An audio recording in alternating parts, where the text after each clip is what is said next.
The day I was released on bail and returned to the company, my mother-in-law, Eleanor Ashford, saw me and dropped to her knees right there on the floor. "Sincere, we were wrong about you this past year. Please, I'm begging you, save the company." Even my soon-to-be ex-wife, Victoria Ashford, the usually cold and aloof goddess, was bowing her head, offering a placating smile beside her mother. I scoffed. "When a year ago, I fixed the critical vulnerability your childhood friend, Ethan Preston, caused, saving Leng Technology from bankruptcy. And because of one slanderous word from him, you twisted the truth and had me prosecuted. In the end, he became the hero who fixed the problem, and I became the villain who caused the damage. So now you want me to clean up his mess again, only to prosecute me afterward?" With that, I slapped a divorce agreement down on the table. "Sign it." 1. Sincere Clark. I've already apologized. What more do you want? Wounded Victoria Ashford stared at the divorce papers on her desk, the smile slowly fading from her face. "And sign it." I repeated the words, my voice flat. Victoria's expression froze completely. Even now, she refused to believe that last year's incident wasn't my fault. A year ago, I was hauled into the company's security office and waited all night before Victoria finally arrived. "Sincere, what on earth are you doing? If Ethan Preston hadn't found it in time, hadn't destroyed the surveillance footage and logs for you, you'd be in jail. Do you realize that?" Every word Victoria said was familiar, but put together I couldn't understand them. "Victoria, what do you mean? What's this about destroying footage and logs for me? Sincere, are you still going to be stubborn? I have proof you sold the company's source code to competitors, and then you dared to try and destroy the company outright." "Oh, and you know you could go to prison for this?" Victoria yelled, furious. I tried again with the explanation I'd given countless times. Sinai was called back late at night by Walter Miller, the janitor. Just call him, and you'll understand. And I've told you repeatedly, I came back because the server crashed. I fixed the vulnerability.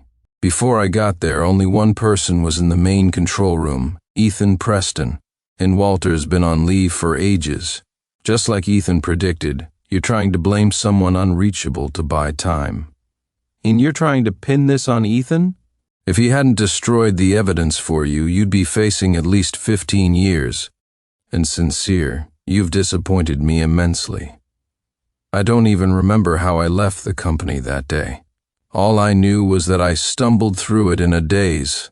The next morning, a company-wide announcement went out, and network security head Sincere Clark's gross negligence led to a server attack and source code leak.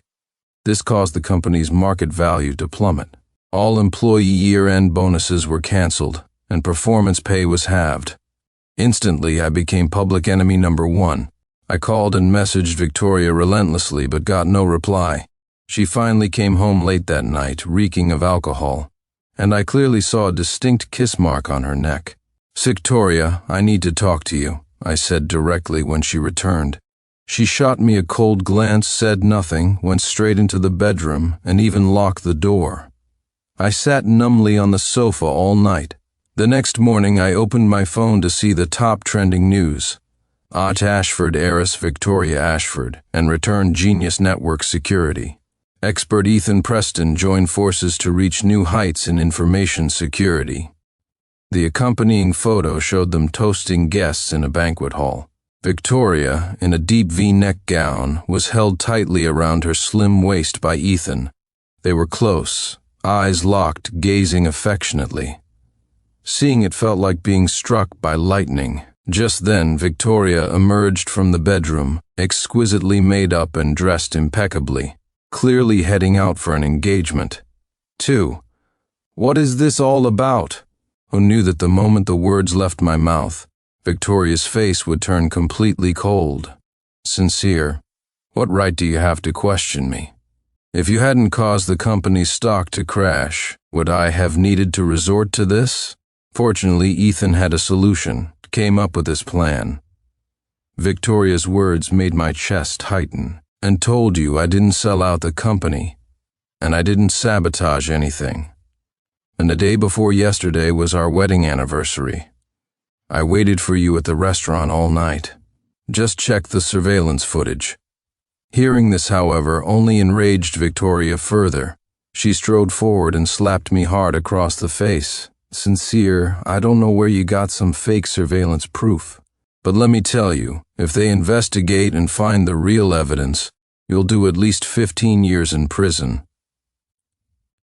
How much effort did it take Ethan to make this look like an accident? What more do you have to argue? My face burned like fire. "Victoria, how many times do I have to say it? I didn't do this. So if you didn't do it, why were you in the main control room? I really misjudged you. I can't believe, knowing the evidence was destroyed, you just shamelessly deny everything. When someone like you doesn't deserve to be my husband. Let's get divorced." A divorce agreement and a termination notice. My hands trembled holding the two documents, 1,000 thoughts racing through my mind. This company, Victoria and I built it from scratch, bit by bit. And now, because of her childhood friend's lies, without even considering my explanation, she was kicking me out. For the evidence. So over the next few days, I lurked around the company, looking for a chance. Finally, I found an opportunity to slip into the company's security office. Just as I expected, surveillance footage, operation logs, everything was wiped clean. And Ethan's work was neat. All these actions were completed during the server downtime. It could easily be explained away as server damage. This kind of operation clearly required premeditation and preparation. But Victoria couldn't see it at all. Finally, I found something. On the day of the incident, Ethan had dismissed all security personnel, claiming it was a holiday. After closing time, only he and Victoria were in the building. I copied this record onto a USB drive I carried with me, planning to use it as supporting evidence. However, just as I put the drive away, the security office door swung open. "Sincere, I didn't think you'd still be so audacious, daring to come back and steal company data." Ethan Preston walked in with a group of security guards, a sneer on his face. With a slight wave of his hand, the guards rushed in, kicking me hard to the ground. After a flurry of punches and kicks, I was handcuffed. "All right, you can leave now." Seeing I'd had enough, Ethan clapped his hands lightly and sent the guards out. He walked up to me, grabbed my hair, pulling my head up. I could clearly see the mockery in his narrow, shadowed eyes. Sincere, what am I going to do with you? So if you hadn't rushed back to the company, I wouldn't have thought of such a perfect solution." 3. Ethan laughed with sheer delight. "Not only do I have you to take the fall, but the company's assets are safe, and I get to take your wife. And Sincere, oh Sincere, you're practically my lucky star." Ethan's voice grated on my ears. "While I pocket the money from selling the source code, I'm climbing into your wife's bed. Torn doo-doo. Know how passionate Victoria was in my bed yesterday, since she even offered to transfer all your shares to me." Rage completely consumed me. I struggled desperately, wanting to tear Ethan limb from limb. "Ethan, I'll expose everything you've done." "Keteha, Sincere, you're so naive. I've destroyed all the evidence." "Victoria signed your termination papers herself. Who do you think she'll believe, me or you?" Seeing me struggle, Ethan stood up and stomped his leather shoe hard onto my face. But the only pity is that Victoria, out of some lingering affection, refuses to send you to prison. Otherwise, it would have been perfect. With that, he ground his heel into my face. I barely remember how much torture I endured that day, but the physical pain was nothing compared to the agony in my heart. Victoria had never trusted me. She couldn't even be bothered to listen to or think about my words. She never considered the numerous suspicious points in this whole affair. Perhaps she simply never loved me. In the following days, I moved out of the house, gathered materials, and prepared to file a lawsuit. However, on Valentine's Day, Ethan blatantly posted on his social media, "Valentine's Day is for spending with the one you love." Although the photo didn't show both their faces, but the shadows, the clasped hands. How could I not recognize my own wife, Victoria? In the photo, they struck various intimate poses, and seeing this pierced my heart completely. Married to Victoria for years, she was never willing to go out with me for holidays, Valentine's Day, anniversaries. No matter how I begged, she always had the same line, "Don't bring up such pointless, meaningless things again." Moreover, Victoria never wanted to take pictures with me. Even a simple snapshot would irritate her immensely, let alone striking sweet poses. In front of me, she was always aloof, high and mighty. Leaning on someone's shoulder like a demure bird in the picture? I'd only dared to imagine that in anxious dreams. I thought it was just her personality, so I indulged her, spoiled her. Thinking back now, she simply didn't love me. At that point, my heart died completely. I began to fight for my reputation. I had to overturn the verdict, but I knew my evidence was insufficient. The key witness, Walter Miller, was still unreachable. I sent Walter a few last text messages, then, clutching the USB drive and documents, headed to the courthouse. But when I arrived, I was told that because Victoria and I were married, the court feared further complications and recommended civil mediation first. Leaving the courthouse, I was about to call Victoria when my phone rang. It was her. Sincere, the housekeeper said, "You haven't been home for days. Where did you run off to?" For some reason, Victoria's tone was uncharacteristically gentle. Hearing this, my feelings were a tangled mess. After a long pause, I finally spoke. "Ms. Ashford, we're already divorced. Where I go is none of your concern." As the words fell, I heard Victoria's breath catch on the other end, her voice tinged with a strange panic. What nonsense are you talking about? Come home right now. I'll take you traveling later, okay? I frowned slightly. Victoria was always like this, never considering my feelings. If I got truly angry, she'd offer to take me traveling as a grand gesture.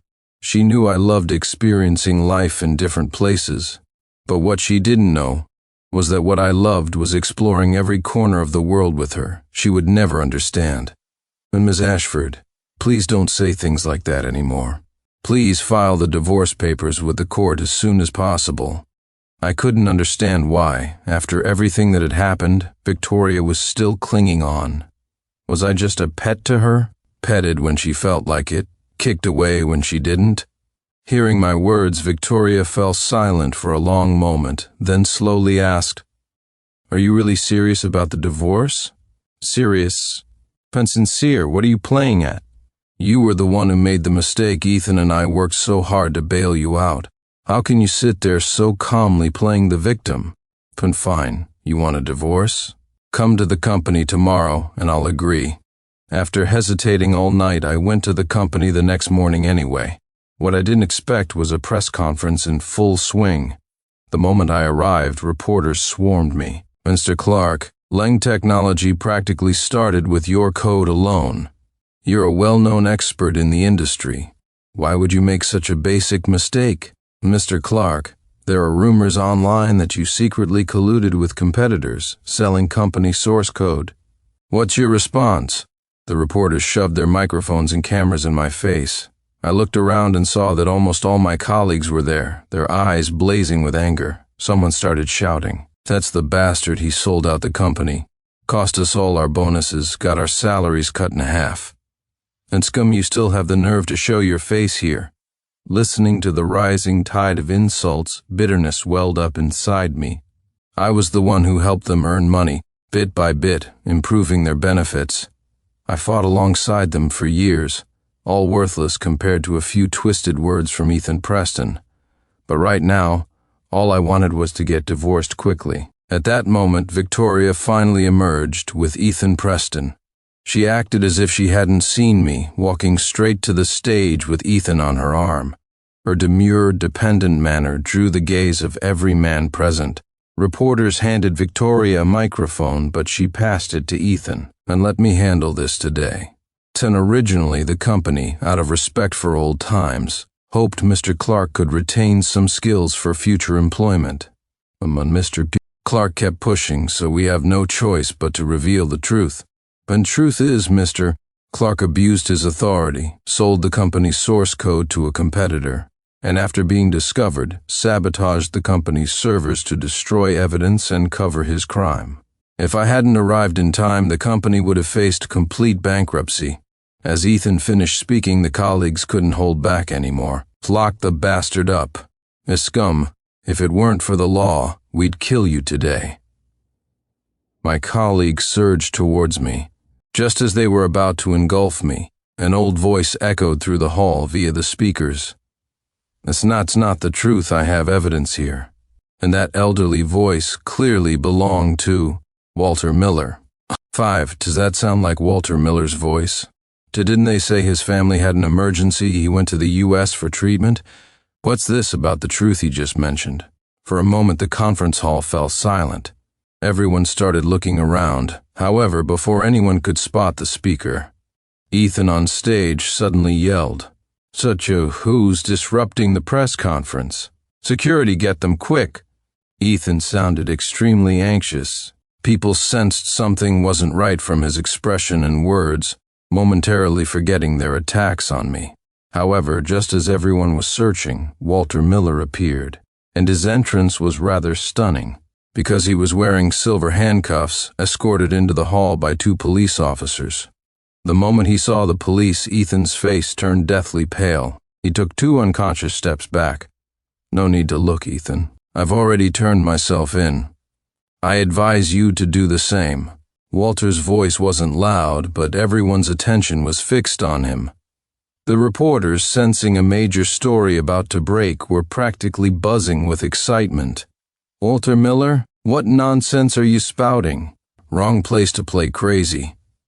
Ethan forced himself to remain calm. Now Victoria also realized something was wrong. She released Ethan's arm and frowned.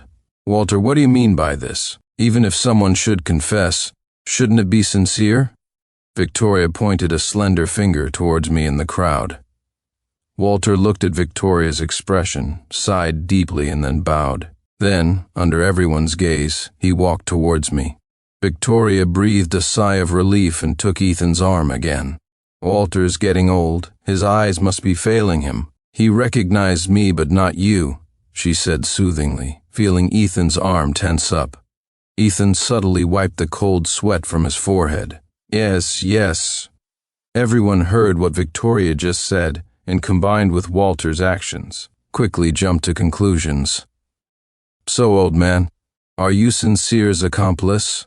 And said they couldn't find evidence to convict Sincere before. "Do you have it?" Reporters quickly surrounded Walter. If it weren't for the 2 officers behind him, they probably would have shoved microphones into Walter's mouth. The colleagues around me started cursing again. "That scum Sincere. Walter's been honest his whole life, and he's being used. Ain't officers, please find the truth and clear Walter. Name Sincere did all the bad things himself." However, to everyone's astonishment, Walter Miller, his eyes red, came right up to me. In front of everyone present, he knelt down abruptly, hitting his head repeatedly on the floor. "I'm sorry, Mr. Clark, my granddaughter was critically ill. That's why I agreed to take Ethan's money and run. Because I disappeared, you were framed. I've wronged you." 6. Instantly, the conference hall went utterly quiet. I didn't know what I felt: resentment, fury, or perhaps relief. Finally, a colleague reacted, asking tentatively, "Walter, did you just say, the guilty one is Ethan Preston, not Sincere Clark?" Walter slowly straightened up, blood trickling from his forehead. "Yes. Ethan did all of it. In fact, I was the one who noticed something was wrong and called Mr. Clark. But that's why Mr. Clark gave up his anniversary date and came back to the company to fix the vulnerability. And that's what saved the company. And later, Ethan found out my granddaughter was critically ill and gave me a large sum of money to leave the country, and since I've handed all the evidence over to the police." Instantly, everyone in the hall turned their eyes to Ethan Preston on the stage. Ethan opened his mouth as if to argue. However, the next second, he shoved Victoria hard to the ground and started running for his life. But how could he possibly escape from a hall packed with so many people? Soon, several enraged colleagues caught him. When they brought him back, his clothes were torn, and his face was bruised. "In officers, don't look at us. He fell down himself just now." Colleagues who didn't chase him stomped their feet in frustration. The police quickly restrained Ethan. Yet, even handcuffed, Ethan kept insisting. "You've got the wrong person. The one you should arrest is Sincere Clark. Funny did everything. Since you have no evidence to arrest me, let me go or I'll sue you. Sue you. You know who I am? I'm the boyfriend of the Ashford family's heiress, believe it or not. I'll make you regret this." Ethan's hysterical shouting made everything clear. Any intelligent person could see it was just a desperate bluff. Finally, the crowd parted, and a police officer walked in. "Ethan Preston, I'm Captain Davis from the City Criminal Investigation Department. Your crimes are confirmed. The evidence is solid. Come with us. Arson are you, Victoria Ashford, and you, Sincere Clark. Please come with us to assist the investigation." By the time I finished giving my statement, it was already dusk. Victoria had been waiting at the entrance for a long time. Seeing me come out, she quickly stood up, looking like she wanted to say something but hesitated before she could speak. Someone rushed in. "Ms. Ashford, Mr. Clark, bad news. The competitor has decrypted the source code and is launching a full-scale attack on our servers." The person was Victoria's assistant, Chloe. Her anxious expression and rapid words indicated the urgency. Hearing this, Victoria's face instantly drained of color. "Quick, back to the company." As she spoke, she grabbed my wrist. I stood rooted to the spot, frowning. "Sincere, what are you doing? Didn't you hear? The servers are under attack," Victoria demanded when she couldn't pull me along. I used my other hand to remove hers from my wrist. "Ms. Ashford, have you forgotten? I'm no longer the company's head of network security. Son, you signed the termination papers yourself." 7, my words landed, and Victoria froze completely. I paid her no further attention and strode towards the exit. However, before I took 2 steps, my arm was grabbed again. "Didn't you want the divorce agreement? Come back to the company with me now." Without waiting for my consent, she started pulling me towards the door. Although reluctant, considering the goal of getting divorced quickly, I followed. Victoria's hand gripped mine tightly, my wrist starting to ache slightly. Looking down, her slender knuckles were white from the force. Even her body was trembling non-stop. All the way, Victoria drove while constantly trying to persuade me to help the company through the crisis. But I turned a deaf ear, sitting silently in the passenger seat, watching the buildings outside blur past. "Looks like it's time to leave this city," I decided inwardly. This city was filled with traces of Victoria's presence. Once I thought those traces were proof of love, but now they just felt nauseating. We quickly arrived back at the company. No matter what Victoria said, I had only 4 words: "On the divorce agreement." Victoria tried coaxing, pleading, but I remained unmoved. Finally, her temper flared. "So Sincere, you knew all along it was Ethan. Why didn't you say anything? Such why did you have to let Walter come and make a scene today? And maybe the competitor dared to attack today precisely because they saw this huge upheaval." I frowned. "And he didn't tell you?" Just those 4 simple words silenced Victoria completely. "During this whole time I told you again and again it wasn't me." "And then what was your response?" "Bun and Ethan helped me delete the evidence, otherwise I'd go to jail." "It's ridiculous." "Did you even use your brain?" "The surveillance and logs were deleted while the server was down. That was obviously premeditated. Pinpintant, you believed his flimsy story without question, while you wouldn't listen to any explanation I gave." "Blame me for not telling you?" "Victoria, don't you find that laughable?" Finally, I spoke, but clearly not the words Victoria wanted to hear. Her eyes reddened, but she stubbornly retorted. "But couldn't you find some evidence to convince me? Want evidence?" "Ethan destroyed it all, and it's not like I didn't try. When the day of the incident was our anniversary, I booked a hotel early and waited for you. I told you the surveillance footage had records." And what did you say? You said I was faking evidence. Only later did I find out that that night you were actually involved with Ethan alone in the company. My anger finally boiled over. I slammed my hand on the desk, furious. Go right now, immediately sign the divorce agreement and give it to me. Victoria had probably never seen me like this before. She seemed stunned, frightened. Sincere, don't be like this. I'm a little scared. I didn't want to speak anymore. I used to give Victoria everything, unconditionally. No matter how cold she was, I never defied her or made her do things she disliked. Even when exhausted myself, I'd appear instantly if she needed me. For her, I updated the company's products relentlessly, worked year-round without rest. Eyes open meant work, eyes closed meant thoughts full of her. But she never once considered me. Instead, the first time I lost my temper, I saw this vulnerable side of her. Hurry up, I don't want to talk to you anymore. 8. Victoria bit her lip tightly, her body trembling uncontrollably. But I no longer cared. I watched her calmly, waiting for her to produce the divorce agreement. However, just as she finally opened the drawer, her assistant burst in again. Ms. Ashford, aren't you two finished yet? The security team can't hold on much longer. Hearing this, Victoria looked at me pleadingly. I really didn't want to waste any more words and turned, leaving the office. If you don't want to sign today, we'll see each other in court. I can wait. Slamming the office door shut, I entered the main work area, only to find it packed 3 layers deep. Besides the security department staff, almost every employee in the company had gathered there. Their faces showed worry, desperation, pleading. Mr. Clark, we heard the security department can't hold out. And Mr. Clark, please, I'm begging you. Help us, I have elderly parents and children to support. I have a mortgage, car payments, I can't lose my job. Just then, Victoria, leaning on her assistant, stumbled out of the office door. And Sincere, please, I'm begging you. This company really can't survive without you. Please save the company. Victoria's eyes were brimming with tears, her body slumped against the assistant. I looked at the crowd before me, took a deep breath, and let it out slowly. Everyone's nerves seemed tied to my actions. Finally, I suddenly laughed. Seeing my smile, they suddenly grew excited.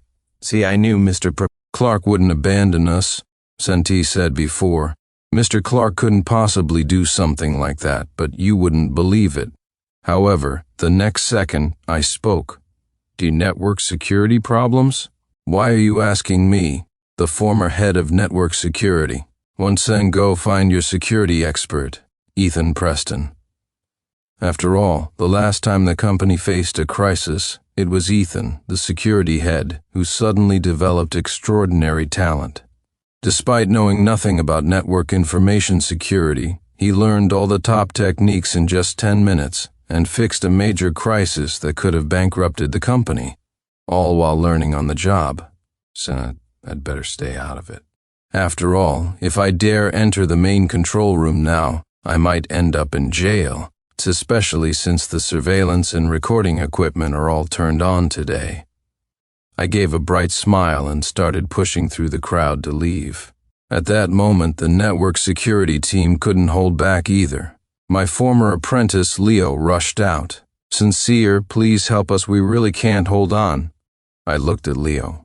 I was the one who taught him network security step by step, training him into a skilled professional in just over a year, raising his salary from a mere few thousand to a potential 600,000 or 700,000 USD a year. But just this morning, among the crowd hurling insults, I saw his face. I also heard what he yelled. And this year's bonus is all gone. And salary cut in half. I sneered. Oh, don't call me that. I'm afraid if I go into the control room again, all your salaries and bonuses will disappear. Better ask security head Ethan Preston to come back. That way, you can at least keep a quarter of your previous salary. With that, I tried forcefully to push through the crowd and leave. But clearly these people weren't going to let their only lifeline slip away. 9. Sure enough, Several attempts to push through failed. Whichever way I turned, someone would subtly block me, nudging me back.